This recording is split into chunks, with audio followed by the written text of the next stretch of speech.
예, 이슈의 중심에 있는 인물을 만나보는 한판 인터뷰 시간. 자, 오늘 모실 분은요, 한겨레 기자 출신이기도 하십니다. 아주 유능한 기자이셨고 특종도 많이 하셨습니다. 최근에는 의원으로 변신하셔서 언론 개혁에 가장 앞장서 있는 분이기도 합니다. 열린민주당 김의겸 의원을 모셨습니다. 어서 오십시오. 네, 안녕하세요. 반갑습니다. 네, 고맙습니다. 자, 진중권 작가, 김성현 소장과 인사를 나누실까요? 네, 안녕하세요. 예. 안녕하세요. 네, 김성현 소장과 굉장히 어색하게 인사를 나누셨습니다. 잘 아는 사이라서 지금도 인사한다는 게 좀 어색했어요. 아, 그렇군요. 자, 일단 의원님 지난 3월 24일부터 국회의원직을 승계하셨고 한 4개월 정도 흘렀네요. 네, 의원 생활 그렇습니다. 하신 소회랄까요? 어떠십니까? 소회요. 예. 아까 제가 언론인 출신이라 그런지 예. 이제 수습을 뗐구나. 아하. 이런 좀 느낌이 듭니다. 그게 무슨 말이냐면 언론사에서도 한 서너 달 지나면 자기 이름으로 기사를 쓸 그렇죠. 기회를 주거든요. 그 언론사 용어로 마와리 돌고. 그렇죠. 예. 예. 마을이 돌고 나서 자기 이름으로 기사를 쓸 기회를 주는데 자기 이름으로 기사가 나가면 이제 수습이 떨어졌구나. 이런 느낌이 드는 거고요. 저도 제 이름으로 된 법안을 3건을 발의를 하고 예. 또 이번에 언론중재법 말이 많죠. 그 언론중재법을 만드는 과정에서 제 의견이 반영이 돼서 그게 법 조항으로 만들어지는 걸 보면서 예. 이제 내가 이 법을 만드는 사람이구나 라고 하는 게 좀 실감이 납니다. 4개월 만에 법안 3개 내셨으면 일 정말 많이 하신 거 아닙니까? 글쎄요. 아니 뭐 더 많은 분들은 더 합니다. 네. 그런가요? 네. 의원실 보좌관들 굉장히 힘들었을 것 같은데. 네. 예. 자, 그래서 말씀하신 언론중재법 이제 얘기를 좀 해보면 좋을 것 같아요. 언론 개혁에 대한 이야기.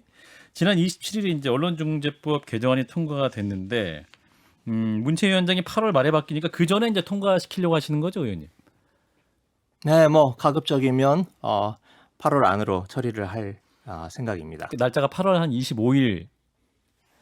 네, 그 이제 8월 25일이 상임위원장 교체 시점인데요. 뭐 예. 공교롭게 그런데 꼭 뭐 상임위원장 교체에 쫓긴다라거나 거기에 날짜를 맞췄다라고 할 수는 없고요. 왜냐하면 송영길 대표, 윤호중 원내대표 이 경선 기간 때부터 조속한 시간 내에 처리를 하겠다라고 하는 의지를 여러 차례 피력을 했었어요. 예. 네, 그래서 그런 스케줄에 따라서 지금 흘러가고 있다. 그렇게 봐주시면 고맙겠습니다. 근데 지금 관련 법을 관련해서 언론계나 시민단체 굉장히 비판 많이 하고 있습니다. 좀 더 수기가 필요하다 이런 그 반응도 있고 언론인 단체에서는 헌법 소원까지 검토한다 이런 반응입니다. 이렇게 급하게 처리해야 되는 이유 뭡니까? 네, 뭐 급하게 뭐 급하다라고 보면 또 급하다라고 볼 수도 있는데요. 예. 일단 이 법안이 최초로 제출된 게 이미 1년이 넘었습니다. 예. 그리고 16건의 법안이 계속적으로 누적이 되어 왔고 예. 그리고 이미 법안 소위에서 이 문제에 대해서 5차례 토론을 했고 한 차례 공청회도 했습니다. 민주당 자체의 미디어 특위에서는 지금 10여 차례 관련자들과 의견을 나눴는데 예. 뭐 이게 충분하느냐 못하느냐에 대해서는 견해가 있을 수 있지만 필요한 조건들은 어느 정도 갖췄다 이렇게 생각을 합니다. 그리고 그건 어찌 보면 좀 실무적인 접근이고 그 전에 조금 더 넓게 보면 문재인 정부 탄생 이후 언론 개혁에 대한 어떤 시민들의 열망이 굉장히 고조가 됐었는데 이건 뭐 부끄러운 일이긴 합니다만은 언론 개혁 문제에 대해서 제대로 된 어떤 보답 대응을 못했죠.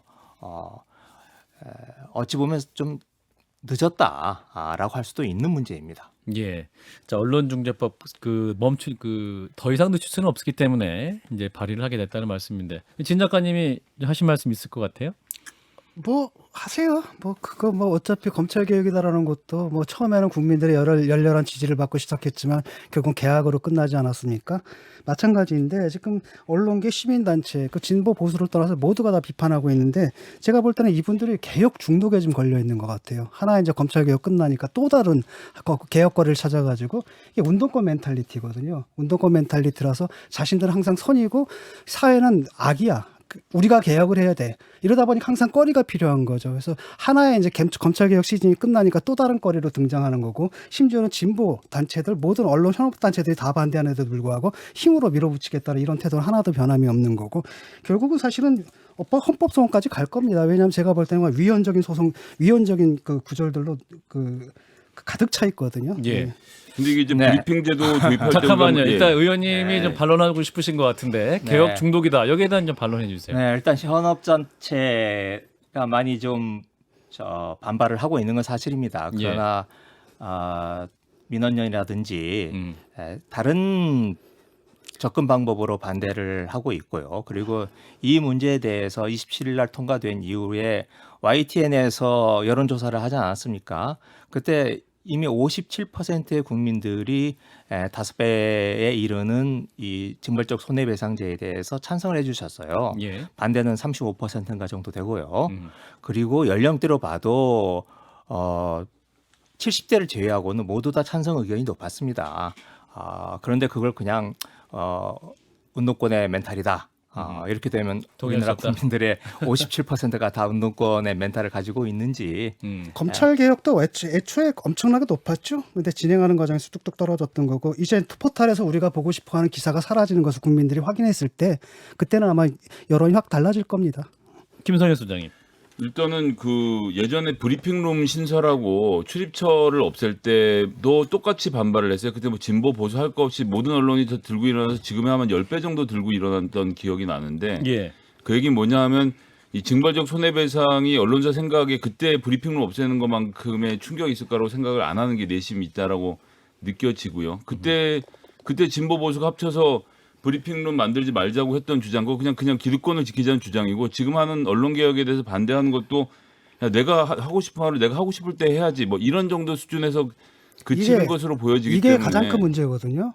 그러니까 항상 타당한 이유를 들어가지고 반발을 하잖아요. 그럼 기득권으로 몰아가요. 기득권의 저항이다.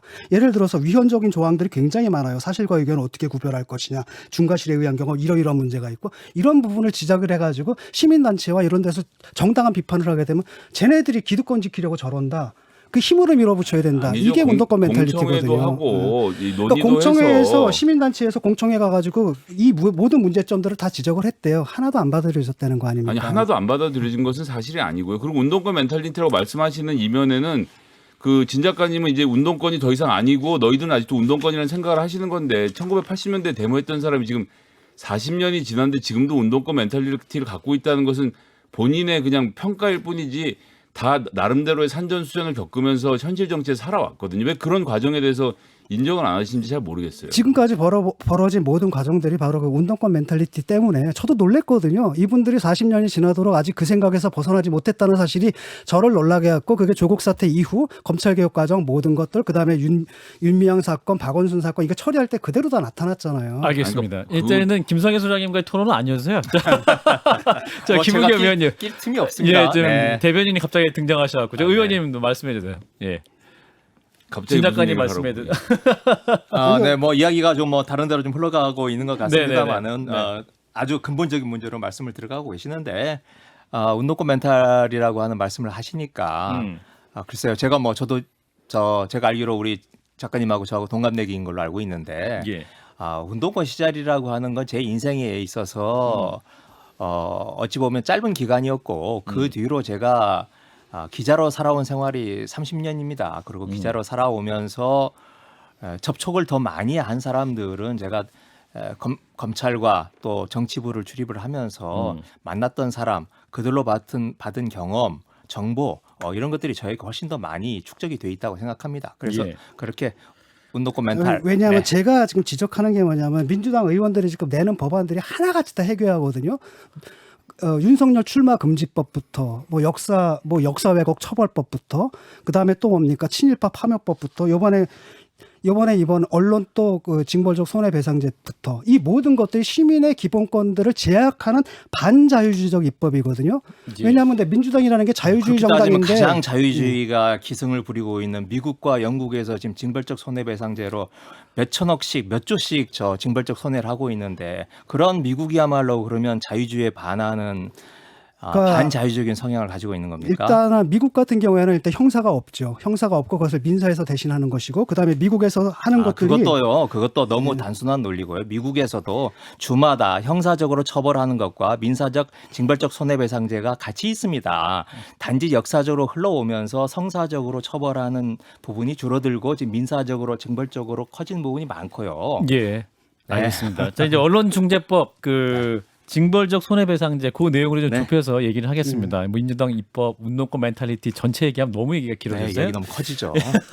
그래서 언론중재법 개정안 30조 2의 2항을 보면 공직자와 재벌과 주요 주주 임원은 언론사가 허위 조작 보도로 손해를 인식한 경우, 지속적 반복적인 경우, 보복성 허위 조작의 경우, 회복하기 어려운 경우에 한해 최대 5배의 징벌적 손해배상을 청구할 수 있도록 해놓은 법안. 이 법안이 이제 굉장히 지금 문제가 되고 있고 여러 논쟁적인 상황입니다. 그래서 이제 의원님께서도 이 법안 내용에 함께 하셨는데 이건 정말 문제 있다.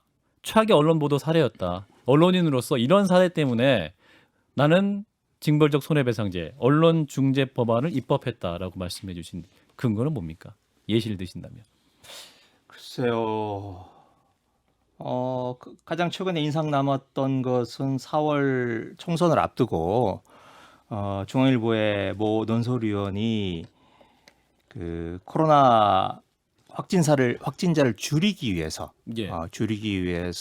검사 수를 줄였다라고 하는 내용의 사설은 아니었죠. 칼럼이었죠. 코로나 검사를 네. 줄였다. 네. 그러니까 총선을 앞두고 코로나 확진자 수를 줄이기 위해서 그 분모에 해당되는 이 검사 수를 줄였다라고 해서 아주 긴 칼럼을 썼습니다. 그런데 그 중앙일보가 열흘 전에 자체적인 팩트 체크로 그 기사로 그게 가짜 뉴스다라고 이미 보도를 했음에도 불구하고 논설위원이 전혀 다른 방향이 다른 이 칼럼을 실었어요.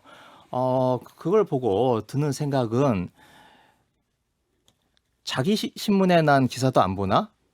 이건 두 가지죠. 하나는 지적으로 게으르거나 아니면 알고서도 문재인 정부를 깎아내리기 위해서라면 이런 뒤틀린 잘못된 기사를 근거로 해서 칼럼을 쓰는구나.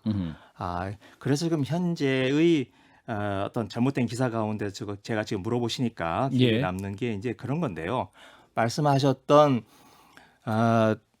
근데 그거는 기사고요. 기사는 올바르게 나갔는데 칼럼이잖아요. 칼럼은 의견이거든요. 그런데 아니, 칼럼에서 언론사의 논설위원이 예를 들어- 사실에 근거하지 않은 논설을 쓰는 게 그게 정상적인 그러니까- 행동이라고 할 수 없는데 더 중요한 건 데스킹이 있는 신문사에 자기들이 이미 데이터를 갖고 있는 내용에 대해서 흘려보냈다는 것은 악의가 있다고 볼 수밖에 없는 거 아닙니까? 그러니까 악이 지금 추정을 하는 거잖아요. 그러니까 자기 신문사의 논조에도 어긋나는 이런 것들을 샀다 하면은 그냥 상식적으로는 이 사람이 자기 신문 것도 안 봤구나라고 나가는 거죠. 근데 여기서 아니, 이걸 데이터가 갖다 틀렸으니까 그러니까 지금 의견이 틀린 게 아니고 악이다라고 지금 하는 근거들로 들어가지고 바로 징벌적 손해배상제를 때린다. 그렇게 그건 안 되죠. 직선적으로 저 바로 연결시키지는 그러니까 마시고요. 그건 얘가 기사가 아니라 컬럼이거든요. 근데 컬럼까지도 지금 검열하고 들어오겠다. 이거는 굉장히 위험하다고 봅니다. 저도 가끔가다 컬럼을 썼는데 저도 썼거든요. 썼는데 거기 잘못된 사실이 들어가 있었어요. 왜냐하면 내가 잘못 알고 있었거든 그거를. 기사를 갖다 잘못 그럼 기억을 제가 해서. 설명을 네. 드리겠습니다. 그러니까 네. 그것을 체킹이 안 됐죠, 당연히. 체킹이 물론 됐으면 더 좋은데, 그 다음에 우리가 뭐라고 얘기를 했냐, 앞으로 이건 같이 좀 체크 좀 합시다. 이렇게 얘기해서 끝난 건데, 그때 손해배상자를 때려버리면 그냥 물어야 되는 상황인 거거든요. 네, 김현 네, 김 설명해 주세요. 아니 자. 지금 언론의 영향력에 대해서 인정을 안 하신 거지 100만 명, 1000만 명씩 읽는 기사를 가지고 그렇게 쉽게 말씀하시는 건 좀 아니지 않나 싶은데요. 아니, 그러니까 100만 명, 1000만 명이 읽는데, 언론의 자유를 보장한다는 게 굉장히 중요하고, 잘못된 기사가 나갔을 땐 그것을 수정할 수 있는 다른 방법들이 얼마든지 있다라는 겁니다. 마음대로 쓸 네. 자유를 주는 건 아니죠. 두 분은 항상 말씀할 수 있을까요? 제가 우리 의원님께 발언권 네, 드리겠습니다. 네. 항상 매일 나오시잖아요. 그러니까요. 저 지금 처음 나온 건데 저한테도 말씀할 기회를 주셔야죠. 네. 자, 지금 고위공직자 또는 대기업 이런 사람들이 징벌적 이 손해배상자를 남용해서 위축 효과, 어떤 전략적 봉쇄를 하지 않겠느냐라고 하는 우려가 있는 게 현실입니다. 그런데 저희 법안을 이번에 마련한 대안을 보시면 굉장히 2중, 3중으로 철저하게 그 허들을 만들어 놨어요. 첫 번째, 허위 조작 정보여야 됩니다. 가짜여야 되고요, 팩트가. 그리고 단순히 가짜가 아니라 이 가짜임을 사실로 믿도록 오인하도록 조작을 한 기사. 이른바 가짜 뉴스라고 하죠. 그 허위 조작 정보라고 하는 첫 번째 단계가 있어야 됩니다. 두 번째로는 그런 허위 조작 정보를 명백한 고의와 또 중대한 과실 이 두 가지 조건이 또 충족돼야 됩니다. 그리고 마지막으로 이런 고위공직자 같은 경우에는 악의를 가지고 썼음을 입증을 해야 됩니다. 여기에서 악의라고 하는 것은 일고삼복입니다. 일고삼복은 제가 만들어낸 말인데 예. 그 악의가 그럼 뭐냐? 굉장히 추상적인 개념이잖아요. 그렇죠. 그 악의는 첫 번째 고의성이 있어야 된다. 그리고 두 번째 이 반복적이어야 된다. 지속적이고 반복적이어야 된다. 세 번째로 보복성이어야 된다. 또 세 번째로 회복할 수 없을 정도로 심대한 타격을 미쳐야 된다. 이렇게 일고삼복이 조건이 충족이 돼야 악의라고 판정을 하는 겁니다. 이 악의라고 하는 개념을 의원들끼리 몇 명 모여가지고 만든 게 아니고 대법원에서 자체적으로 상당한 고위법관들이 자신들이 이런 정도라면 악의라고 우리가 판정하자라고 만든 기준을 저희들이 가져다가 법안에 담은 겁니다. 그러니까 다시 한번 말씀드리면 자, 허위 조작이어야 되죠. 명백한 고의와 중대한 과실이 있어야 되죠. 거기다 더 얹어서 일고삼복에 해당되는 악의까지 있어야 될 때 이때 비로소 고위공직자와 재벌, 힘있고 돈 있는 사람들이 이 징벌적 손해를 적용해서 5배까지 받을 수 있는 겁니다. 그래서 제가 보기에 현실적으로 이 법안을 적용을 해서 어떤 칠링 이펙트 를 할 수 있는 경우는 대단히 위축되는 예외적이다 효과는 없다. 이렇게 생각을 합니다. 저는 뭐 그 고의적이다, 반복적이다, 뭐 보복성이 있다. 이것도 굉장히 주관적이라고 보거든요. 주관적이고 하나도 구체적이지 않은 게 예를 들어 봅시다. 아주 구체적인 최근에 아주 가장 악의적인 보도가 있었습니다. MBC에서 한동훈 기자랑 채널A 기자가 짜고 뭐 이른바 검언 유착. 맞습니다. 검언 네. 유착이죠. 네. 이런 것들은 어떻게 속합니까? 여기에서 네, 자 여기서 지금 무죄가 났지 않습니까? 네. 아까 말씀드렸듯이 악의적이라고 할 때의는 범법행위가 있어야 되는 겁니다. 네. 아까 이야기했던 그 사람들 고의적이었잖아요. 그다음에 반복적이었죠. 아니요. 이야기 들어보세요. 네. 아까 제가 말했죠. 허위 조작보다가 1단계고 그 뒤에 명백한 과실과 중대한 착오가 있어야 되는 과실이 있어야 되는 겁니다. 예. 이때 여기에 해당되는 게 범법 행위가 있어야 되는 건데 채널A 기자 무죄 받았어요. 여기에 해당되지 않습니다. 아니 제가 말하는 건 채널A 기자가 문제가 아니라 그 MBC에서 채널A 기자와 한동훈 검사장이 짜고 검언 유착 사건이었다라고 허위 보도를 했단 말이죠. 그 보도의 근거가 된 것은 세 명의 거짓말이었는데 그 당 대표 쉽게 말하면 누굽니까 최강욱 의원이 하지도 않은 말을 꾸며냈고 그 다음에 뭡니까 유시민 씨가 있지도 않았던 뭐랄까 계좌 추적이 있었다고 거짓말을 했고 그 다음에 제보자 이 씨라는 그 사기꾼이죠. 그분이 또 거짓말을 했단 말이죠. 3중의 거짓말을 통해서 이게 이제 이런 보도를 했는데 그럼 그 보도는 그러니까 피해를 입은 한동훈 검사장 굉장히 큰 피해를 입었잖아요. 징벌적 손해배상의 대상이 됩니까 안 됩니까? 지금 말씀하시는 것은 거기에 유시민, 최광욱까지 다 얹혔는데요. MBC 보도는 그것과 무관합니다. 지금 지하무개 씨라고 하는 분의 제보를 받아서 체크를 안 했잖아요, 지금. 그냥 이철 씨한테 가서 체크만 해도 되는데 이철 씨가 하지도 않은 말을 하는 거 합니까? 리스트가 있다고. 그다음에 또 하나는 뭐냐면 한겨레 신문에서 윤석열 총장을 의미하기 위해서 별장성 대접을 받았다라고 얘기를 했단 말이죠. 그것은 징벌적 손해배상의 대상이 됩니까 안 됩니까?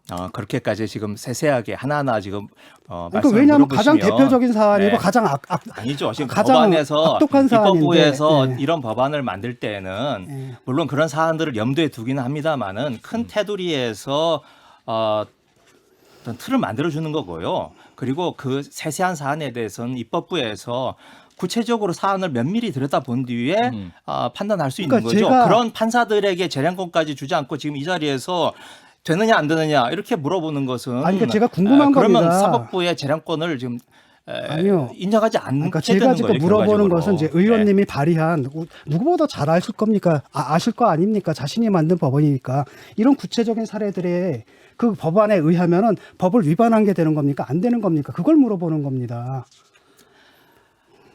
예, 너무 구체적인 질문을 네, 해주셔서 구체적인 또 질문입니다. 예, 예. 구체적인 또 하나- 질문은 네. 또 하나가 그리고 지금 또 하나 질문할게요. 물어보시는 전제 잠깐만요. 조건에서 유시민, 최강욱까지 끌어들여서 지금 MBC에 보도하고는 제가 보기엔 무관한 내용들입니다. 자, 예, 그럼 네. 크게 질문을 드릴게요. 또, 그러니까 또 하나 있는데 잠깐만요. 네. 예. 그래서 이제 성재호 방송기자협회장이 이제 이런 말을 했습니까? 이제 악의적으로 주장을 한다면 이 모든 판단을 다 재판으로 끌고 가자는 것이다. 의원님도 지금 이제 판사의 재량권 말씀하셨는데, 그래서 이게 소송 청구기 될 것이다.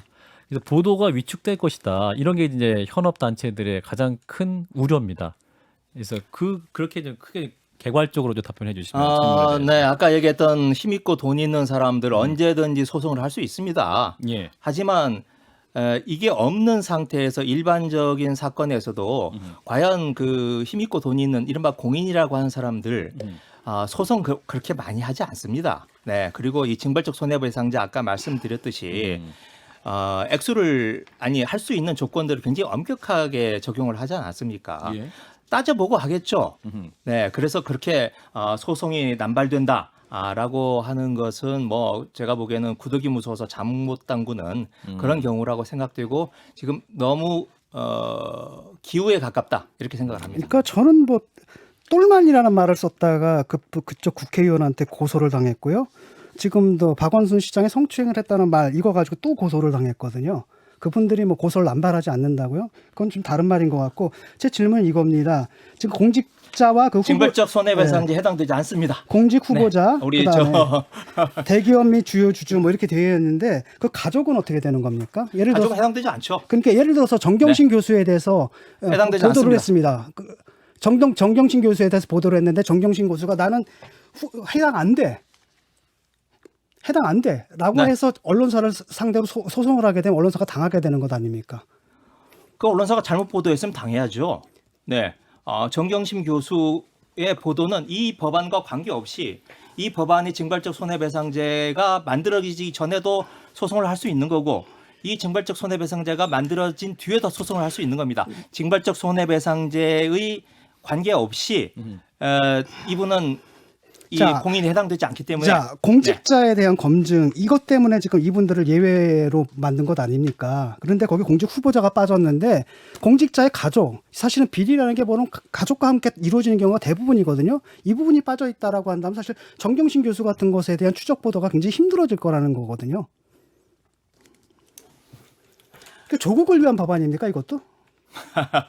아니 그렇게 따지면 저 윤석열 후보자의 김건희 씨의 부인도 공인에서 빠져 있습니다. 징벌적 손해배상제를 할 수 있는 대상에서 빠져 있는 거예요. 예.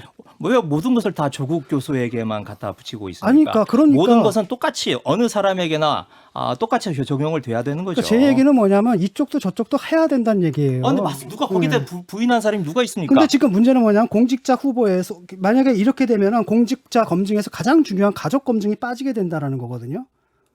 저는 그걸 지적하는 겁니다. 뭐 이편 저편 들자는 얘기가 아니에요. 네, 근데 공직자라고 할 수 있는 게 그렇게 무한정 넓히다 보면 공인이라고 하는 개념에 예. 지금 저희들이 이 공직자에 규정되고 있는 법안이 있습니다. 그 안에는 1급이 기준이고요. 예. 국세청 공무원 같은 경우에는 3급까지도 공직자에 넣었습니다. 그리고 일반 공적 기관, 공공기관에는 감사들도 공인으로 해서 이 징벌적 손해배상제를 남발하지 못하도록 하고 있습니다. 예. 만일 저는 이것만으로도 충분하다고 생각하는데 뭐 더 넓혀서 이 남발하지 못하도록 하자라고 하면 도대체 그 기준이 어디까지 되는 건지 근데 그에 대해서 사회적 합의가 좀 있어야 되는 건데요. 공직 후보자인데 공직 후보자의 배우자도 검증을 못한다 언론에서 이거는 좀 문제가 아닌가요? 예, 얘기를 좀 아니, 좁히겠습니다. 경제 잠깐 얘기가 너무 검열을 못하는 게 나가시는데, 아니고 예, 네. 인정은 다 할 수 과연- 있는데 네. 징벌적 손해배상에 포함이 안 된다는 것이랑 검증을 못한다는 건 어떻게 연결이 되는지 전혀 아니 논리가 안 왜냐하면은 닿는데요. 여기서 공직 후보자를 빼놓은 건 바로 뭐냐면은 이런 것들을 남발을 막겠다라는 거 아니에요. 이 사람들에 의한 권력에 의한 오용을 막기 위해서 이들을 예외로 뒀는데 그 예외로 둘 때 후보자의 배우자를 빼놨다라고 한다면은 공직자 검증이라는 게 절반이 될 수밖에 없는 것 아니에요. 그 배우자에 얘기예요. 대해서 사실관계를 해서 보도를 하면 되지 무슨 문제입니까? 그렇다면 공직자도 마찬가지로 왜 예외를 합니까? 사실관계를 보도를 하면 공직자도 공직자는 왜 예외를 권력이 합니까? 있으니까요. 예. 공직 후보자는 공직자 배우자는 건 권력이 없습니까? 남편 알겠습니다. 통해서 권력을 일단 행사하는 이야기의 거지. 핀트가요. 그러니까 징벌적 손해배상제 얘기로 다시 좁혀보겠습니다. 그리고 허위 조작 보도에 대한 정의, 그 문제를 좀 좁혔으면 이제 말씀을 네. 해보죠. 네. 사실은 이제 언론 현업 단체들도 이제 실질적인 피해 구제를 강화해야 된다 해서 입법 취지에는 다 동의를 합니다. 이 기자협회나 또 언론노조에서 그 동의를 하는데 이게 이제 허위 조작 보도에 대한 정의를 허위의 사실 또는 사실로 오인하도록 조작한 정보다 이렇게 규정을 하고 있죠. 네. 그래서 이제 이 정보를 어떤 공인이나 어떤 대기업에 대한 비판적인 의견도 허위 정보다라고 이제 프레임을 씌울 경우에 입증 책임의 문제도 있을 것이고 또 이 그 프레임이 씌워지면 이제 일보를 한 이후에 2보, 3보 후속 보도를 못할 수도 있다 이런 우려를 제기합니다. 네. 거기에 대한 답변을 해주십시오. 네. 이제 허위 조작 정보라고 하는 개념이 이제 새로 만들어지는 개념이고 예. 그걸 뭐 이 입법 단계에서부터 아주 구체적이고 세밀하게 정의를 하기에는 좀 어려움이 따르죠. 예. 그 채워지지 않은 공백에 대해서는 앞으로 사법부가 판례를 통해서 이 의미, 이 정의에 대해서 구체적으로 만들어질 거라고 생각을 하고요. 예. 아까 말씀하셨던 부분은 이제 이 허위 조작 정보의 이제 고의 중과실, 고의 중과실을 추정한다. 이 부분을 지금 말씀하시는 것 같은데 예.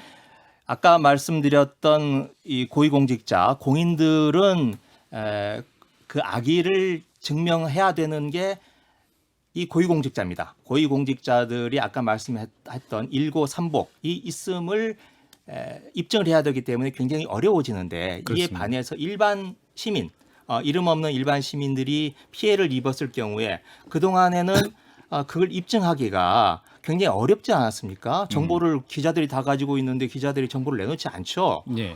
그럼 그걸 입증하기가 너무 힘들기 때문에 소송을 하려고 하다가도 그냥 포기해버리고 많은 경우가 너무나 많았었죠. 예. 그래서 저희들이 6가지 경우를 두고 음.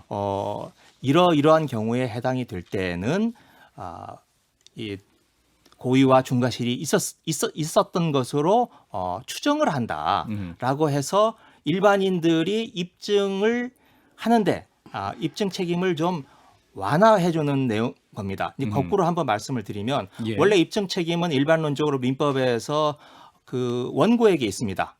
그런데 아주 전문적인 경우, 예를 들면 의료법 같은 경우 의료 사고가 났어요.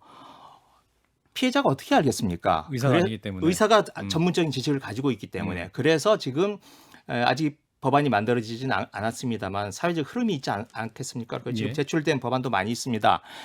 입증 책임을 의사에게 주자. 의사가 입증을 하도록 책임을 주자. 이게 지금 어떤 흐름이 있는 건데 지금 이번에 만든 언중법에서 입증 책임을 완화하는 것은 원고가 전적으로 입증 책임을 지고 있는 지금의 현실 그리고 의료법에서 의사에게 전문가에게 입증 책임을 전환해주도록 하는 이 두 가지 상반된 사이에서 어떻게 보면 중간쯤에 해당된다고 생각할 수 있습니다. 원고의 입증 책임을 완화해 주는 것. 네. 그러니까 피해자 입증 책임을 완화해 주는 것이다. 네, 그렇습니다. 근데 이제 그러면 기자가 어떤 이제 피소 대상이 됐을 경우에 그럼 기자가 입증 책임도 있는 겁니까? 그러면? 그렇죠. 이게 입증 책임을 먼저 원고 쪽에서 일반 시민들이 아까 제가 말씀드렸던 6가지 사안, 6가지 사안에 대해서 이러이러한 것에 해당이 되기 때문에 고의가 있었다, 중대한 과실이 있었다라고 이제 주장을 하게 되는 거죠. 예. 그러면 그 판사 쪽에서는 일단 있는 걸로 추정을 하는 겁니다. 하지만 그렇다고 해서 그걸로 확정이 되지는 않아요. 반증을 하게 되겠죠. 언론사나 기자가 그렇지 않다라고 반증을 하게 되고 그러면 원고와 피고 간에 법정에서 공방이 벌어져서 최종 결정은 재판부가 판단을 하게 되는 겁니다. 일단은 그 자체가 그 피고한테 입증 책임을 지우는 것 자체가 민사법의 대원칙에 어긋난다는 점을 좀 지적을 하고 싶고요. 좀 그걸 인정하셨듯이. 그다음에 여태까지 제가 입이 그다음에 아프다고 설명됐는데 그걸 그렇게 단순하게 입증 책임을 전환한다고 말씀하시면 중간자적으로 저 여태까지 하겠다 한 말이 말씀하세요. 뭐가 됩니까? 제가 말씀드렸지 않습니까? 여태까지 민사상의 원칙은 원고가 입증하는 건데 예. 네. 여기에서 너무 어렵기 때문에 입증 책임을 완화하는 거지 입증 책임을 전화하는 거다. 입증 책임을 전가하는 건 아니다라고 제가 지금 그 말이 지금 그 말인 것 같은데 전혀 다르죠. 민사법의 원칙이 있는데 그게 이러이러한 문제가 있기 때문에 우리는 원칙을 너무 저버리겠다 이런 너무 얘기인 것 같고 단순화시킨 거고 이런 겁니다. 네. 예를 들어 가지고 기자가 그걸 하려면은 취재원을 까야 돼요. 그렇지 않고선 자기가 아니죠. 취재원이 꼭 아니더라도 자신들이 충분히 취재했음을 보여주기 위해서는 확인하기 위해서 예를 들면 예를 들어 제가 가지고 김성애 대변인의 어떤 문제점이 있는 걸 취재하는 과정에서 제보자로부터 제보를 받았어요. 그런데 당사자인 김성애에게는 확인하지도 않고 그냥 제보자의 이야기만 듣고 피해를 줄 수도 있는 거 아닙니까? 그러니까 그게 근데 제가 기자가 제가 김성애에게 확인하려고 내가 밤에도 가보고 전화도 해보고 했다는 건 기록이 남지 않습니까? 내가 이렇게 충분히 확인해 보려고 하였으나 못했다라고 하는 건 그걸 그 정도는 입증하는 거죠. 왜 꼭 그걸 그 제보자 또는 내부 제보자를 공개하는 극단적인 상황만 생각을 하고 계시는 겁니까? 그러니까 당사자의 주장을 듣지 않았다거나 또는 추가 취재가 없었다라든지 예를 들어 가지고 급한 사안일 수도 있고 그 보도 자체가 굉장히 급속한 사안일 수도 있고 근데 전화를 예를 들어 가지고 전화를 했는데 안 받았다거나 또는 뭐 그쪽에서 일부러 회피할 수도 있지 않습니까? 이런 상황 속에서 그게 얼마나 충분했느냐. 보통 사람들은 이런 거 기사할 때 그 얘기는 하거든요. 그쪽에 전화를 했지만 받지는 않았다. 이 정도는 쓴단 말이죠. 그다음에 이제 결정적인 순간에 뭐냐 누구한테 들었느냐라고 했을 때 취재원을 공개하지 않고서는 이 입증 책임을 뭐랄까 그것을 증명할 수 없는 경우가 있다는 겁니다. 자, 취재원을 공개하지 않는 이른바 취재원 비닉의 원칙이라는 게 있습니다. 취재원 비닉의 원칙이라고 하는 것은 우리 대한민국 헌법까지 명문화되어 있지 않지만 우리 대법원 판례로서 다 보장을 해줍니다. 하지만 취재 과정에서 자기가 메모를 하거나 또는 녹음을 하거나 또는 만나기 위해서 진실을 밝히기 위해서 기자가 충분히 노력을 했음을 보여주면 이른바 위법성 조각 사유라 그래서 진실이라고 믿을 만한 상당성이 있다 또는 이게 공익을 위해서 했다라고 인정이 되면 기자들에게 위법성 조각 사유가 다 적용이 됩니다. 그렇게 지금 꼭 숨겨진 공개 이 제보자를 꼭 공개해야 되는 그런 극단적인 상황으로 너무 상황을 좀 단순하게 민사 알겠습니다. 입증 원칙 얘기하시니까 요 얘기만 하나 좀 더 했으면 좋겠는데요. CCTV 같은 경우도 지금 그래서 CCTV를 설치하는 걸 법으로 마느냐의 논쟁에서 더 중요한 것은 독일 같은 경우는 의사가 과실이 있다라고 추정하고 의사가 과실이 없음을 입증하도록 법 체계가 되어 있어서 CCTV 논란이 없거든요. 그래서 민법상 전혀 없는 체계는 아니다라는 점을 또 같이 설명 좀 드리겠습니다. 알겠습니다. 자, 징벌적 손해배상 얘기 굉장히 뜨거워지고 있어서요. 이 한 줄만 의원님 말씀 듣고 네, 그렇죠. 우리 의견 여기서 마무리하겠습니다. 이제 저도 지금 뜨거워지니까 재밌네요. 저도 방송에 나온 지 얼마 안 됩니다만 오늘 우리 매개하는 경우까지 처벌하고 뭐 이런 것들은 이게 명예훼손 등의 또 형사처벌이 이미 가능한 상황이기 때문에 네, 그렇습니다. 네. 사실은 이러한 징벌적 손해배상이 좀 이중처벌 소지가 있다 이런 주장도 있습니다. 네, 그럼에도 그래서 불구하고 아까 제가 입법하는 이유. 민주당의 이 개혁특위, 민주당의 언론특위에서 미디어특위죠. 미디어특위에서 10여 차례 현장 기자들, 학계, 시민단체들 만나면서 그런 의견이 있었습니다. 예, 예. 그래서 그 일리가 있는 이야기다라고 해서 형법의 명예훼손에 해당되는 307조, 309조가 있습니다. 그 중에서 사실적시에 의한 명예훼손이 307조와 309조에 있는데 그 부분을 없애는 것으로 이번에 발의를 7월 말에 했습니다. 그래서 같이 처리를 해나갈 겁니다. 이중처벌 그래서 소지는 없애시는 이중처벌에 방향으로 간다. 해당된다라고 하는 부분을 논란을 없애기 위해서라도 그 부분 같이 처리를 해나갈 겁니다. 알겠습니다. 자, 김용현 의원님 모처럼 모셨으니까요. 이제 징벌적 손해배상 얘기는 여기서 마치도록 하고 다시 모셔서 얘기하고요. 대선 현안 관련해서 좀 여쭙겠습니다. 네. 청와대 대변인도 하셨잖아요. 그래서 이제 윤석열 전 검찰청장도 최근 국민의힘에 입당을 했고 또 최재형 전 감사원장은 오늘 공식 출마 선언도 했습니다. 입당은 이전에 했습니다. 이제 문재인 정부 출신 인사들의 연이은 그 제1야당 입당을 보시면서 어떤 소회가 드시는지. 네, 뭐 씁쓸하죠. 네, 입맛이 씁니다. 그런데 문재인 대통령이 넓게 고루고루 탕평책을 쓰시려고 하셨던 겁니다. 그래서 검찰총장이나 감사원장이나 특히 감사원장 뭐 일면식도 없던 분이에요. 검찰총장도 개인적으로 일면식도 없던 분입니다. 예. 네 사람이 아니라고 하더라도 역할을 할 수 있다라고 해서 넓게 썼던 겁니다. 예. 그런데 우리 사회 문재인 정부 촛불의 정신을 이어받아서 만들어진 정부에서 해야 될 개혁이 얼마나 많습니까? 그래서 검찰 개혁 또 원전에 대해서는 이미 대선 때 공약으로 내걸었던 거 아닙니까? 아니, 그런 개혁 정책을 추진하려고 하다 보니 저항이 있는 거죠. 가장 큰 저항이 저는 검찰과 그리고 이른바 원전 마피아로부터 전 저항이 나왔다고 생각을 합니다.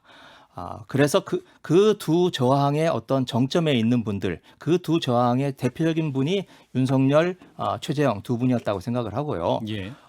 이건 그래서 어떤 윤석열, 최재형 두 분의 어떤 개인적인 선택이나 캐릭터의 문제라기보다는 개혁을 하는 세력과 저항을 하는 세력이 부딪혀서 생길 수밖에 없는 어떤 구조적인 측면도 있다 이렇게 생각을 하고 있습니다. 전형적인 그 운동권 멘탈리티죠.